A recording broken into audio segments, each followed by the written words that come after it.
So, the purpose of this screencast is to give you a brief rundown of the problems within the Roman political system, problems that made it difficult for the Roman government to function, that ultimately led to its decline. So, your goal in this is to listen to the screencast, consider the various problems within the Roman political system, and think about which one seemed the most difficult, the one that is most destabilizing to the overall Roman system. So let's get after them right now. I'm going to walk you through this list. You be listening carefully as to which one you think was most disruptive.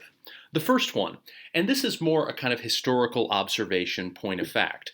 The Roman government had ceased to be a republic for a very long time by the time you get to the 200s, 300s, CE. The Roman Republic went away in the first century CE, back during the time of Augustus. Remember, that was the big transition. Julius Caesar had ruled as a dictator, but his nephew Augustus took over and kind of converted the Roman government into a permanent emperor dictatorship. Sometimes this was very successful. It led to stability during the time of Augustus, and other Roman emperors were very effective. But there was always that risk if you concentrated power in an emperor, a bad emperor could lead to a lot of problems. So the absence of a Roman republic as it used to be, as it was stable for hundreds of years prior to the first century CE, that ceased to go away, or that ceased to exist. Secondly, you have what is called the crisis of the third century. And what this means is that around the 200s CE, Rome saw defeat after defeat and threat after threat emerging on all of its borders. Rome had reached its kind of territorial peak during this time period, where it had extended its reach as far north as Britain, into parts of northern Germany, as far east as what would be Mesopotamia, and it had most of North Africa in its possession. But what happened in the 200 CE is that outside groups began pushing back against Roman forces that had previously dominated the area.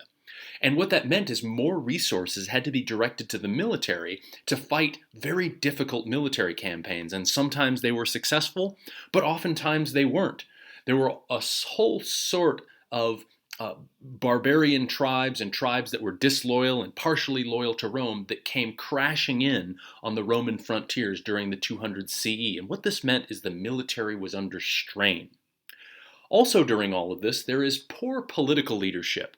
Sometimes there are good emperors, but they become increasingly less frequent by the time you get to the late 200s CE. Some emperors are very effective. For instance, the Emperor Constantine in the early 300s is very effective in terms of stabilizing the Roman political system, but many others aren't. So poor political leadership fails to really get its arms around the crisis of the 3rd century, even though attempts are made. Fourth here, there's the problem of private armies being loyal to generals, not the Roman government. And what this means is that armies would get raised by charismatic generals and political figures, but the soldiers that actually occupy those armies would be loyal to the general they served under, not the Roman political state.